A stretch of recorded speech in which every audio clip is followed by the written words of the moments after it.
طلبه توانا، سلام دوستان عزیز. من حکیمی هستم از فرانسه. خوش آمدید به برنامه نوبتی ما. خدا کنه در هر گوشه دنیا باشید، پیش از همه صحت و سلامت و دور از تشویش‌های روزگار و هموطنان عزیزی که در داخل کشور هستند خوش و خندان لبخند بر لب داشته باشند.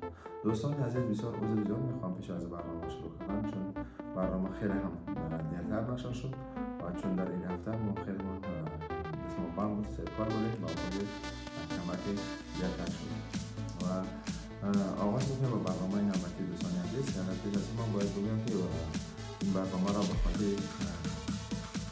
ساخته رو که نشد میکنیم چندین نفرها نوشتن که فرانسه چی است و فرانسه کجا است یا فرانسه از فرانسه چی فرق دارد. تا خودی نمیخوام در نام دوستانم بگیم چون چی میگن و ایزدی نقش شخصی را نرفتم و اینطور امیدوارم که برنامه را میبینم و سوالات رو پیدا کنیم. فرانسه کشور در اروپای غربی در حدود آن شهرهای اسیمیانگی، دهه‌های کوهی و ساحل‌های بحری منظمین جای گیرند.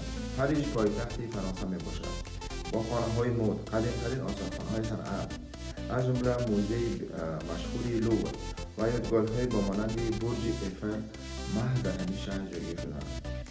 فرانسه با شراب و طعام‌های زیبای خود در جهان مشهور است. رسم‌های سنگین در غار لاسکو، آمفی‌تئاتر سیگالیا در شهر لیون و قصر عظیم ورسال از تاریخ بایی این جایها شهادت می‌دهند. مساحت فرانسه 643,801 متر مربع تشکیل می‌دهد و نفوذش اهالیت باشد به 68 میلیون و 84,217 نفر برابر است. فرانسه یکی از کشورهای پرقدرت در جهان در درجه پنجم قرار دارد. از جهت مساحت باشد در جهان جای 48م را به خود کسب کرده است. زبان فرانسوی زبانی رسمی دولت فرانسه باشد. شهرهای از همه کنار پاریس، مارسی، لیون، تولوز، نیتزا، استراسبورگ، بوردو، لیل، رین، گاور، تولون، نیم و انژه باشد. فرانسه با چندین کشورهای اروپایی همسرحد میباشد از آن جمله با بلژیک و بلژیم، با لوکزامبورگ، با جرمنی و گرمانیا، با شویتزاریا یا با سوئیس، با موناکو یا ایتالیا، با اسپانیا و اندورا و اینچنین با بریتانیا یا با انگلستان. فرانسه اینچنین مرزهای آبی هم دارد با مانند بحر میان زمین و بحر اتلانتیک. سلام دوباره دوستان عزیز. میخواهم درباره چطور آمدن به فرانسه صحبت کنم. چندین سایت ها رو در پایین برنامه که در صفحه نوار میمونم شما بدرین در هر اکادمی داخل شوین و میتونین درخواست ویزا کنید. و چند نمود ویزا است. ویزای سیاحی است، توریستی است، ویزای دانشجویی است، ویزای نمیفهم کارگری است، ویزای دیگه و دیگه. چندین راه ها هست که میتونن به فرانسه بیان. مثلا بعضی نفرها میخوان مهاجرت مهنتی کنن، بعضی نفرها میخوان مهاجرت مثلا سیاسی کنن. مثلا در فرانسه چند نمود که راههاش هست و مثلا چه هست که با فرانسه باید بیایی مثلا خدا شامل فرانسه کنی و کار فعالیت زندگی شروع کنی در فرانسه. و اون خاطر دوستان عزیز ما سلکه را میمونیم، سلکه هایی که در مثلا اینترنت هستن شما میتونین بدرین درخواست ویزا کنین. و چند طریق دیگه است مثلا میتونین که یگان رفیقتان در فرانسه باشه، یگان خشتباتون باشه، از طریق مثلا دعوتنامه آنها شما میتونین که به فرانسه بیاین. نمیتونم به خاطر سیاحی، به خاطر توی، به خاطر نمیتونم دیدار بینی یگان معرکه هایی که مثلا نگذرن میتونین شما مثلا درخواست کنین و شخصی که در این طرف هست برای شما دعوتنامه رو کنه و شما میتونین به فرانسه بیاین.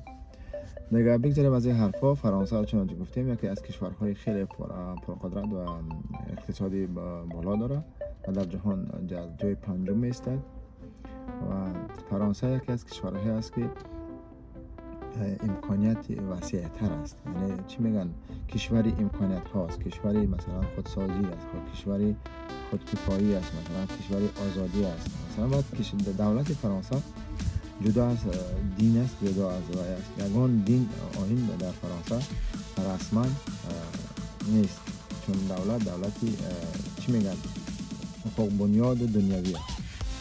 به اون خاطر یگان دین آیین در اینجا به رسمیت نیست. خب دیگه بگذاریم از این حرفا دوستان عزیز، دیگه با همین خاطر گفتم یک کمک روشنی بنازم و شرکت را بازم تکرار شما میگم در پایین برنامه یا که در خود صفحه میمون شما تماشا کنید. و فرانسه چون که گفتیم دوستان عزیز چند دین برادرها گفتن، مثلا شاید بچه جوان باشن فرانسه چی است، فرانسه کجا هست. فرانسه و دوستان عزیز و اون خاطر من برنامه را کردم که برادرای برنامه را ببینن و پاسخ جواب خود بگیرن. فرانسه همون فرانسه است، همون فرانسه به زبان تاجیکی است، فرانسه به زبان روسی است. به اون خاطر یه فرقیتی نداره، فقط در گفتار کامل فرق داره. دیگه دوستان عزیز چنانچه میدونید مثلا از فرانسه چندین نفرهای مشهور دنیا هستند، از جمله ناپلیون، از آن جمله چندین اکتورهایی که مثلا مشهور هستند، ژان رنو، ژرار دپاردیه، دیگه چندین فوتبالیست ها نگفتن اما فوتبالیست های مشهور دنیا که ما و شما اونها را از کودکی تا حال میشناسیم، مثلا زینedine زیدان، کانته، دیگه کلین امباپه، کریم بنزما، آنتوان گریزمان، دیگه جبرئیل سیسه، دیگه ترزیگه و غیره غیره. خیلی فوتبالیست های نامی و مشهور دنیا دارد فرانسه. و اون خاطر ساحه فوتبال یکی از ساحه خیلی مثلا چی میگن اساس هست در فرانسه و خیلی هم مکتب های اکادمی های فوتبالی زیبا و پرقدرت دارد. دوستان عزیز که پرحرفی نمیکنم، گفتی برادرای ایرانی نگاه شما را به خود پاکمانان میسپارم. این هم بود کمی معلومات درباره فرانسه و نصیب باشه برنامه بعدی میخوام درباره مثلا معاش، مثلا در یک قسمت میگیرم معاش و چندین کارهایی که مثلا چندین کسب‌هایی که در اینجا مثلا بعد مثلا چی میگن برای ما مردم مثلا چی است گفته گذارم و معاشاتون بگم چند است دیگه. ما خواهد دوستان عزیز دیگه شما را بخیر پاکمانان میشم که برنامه بعدی خداوند یار و مددگار همه ما و شما باشد. بدرود.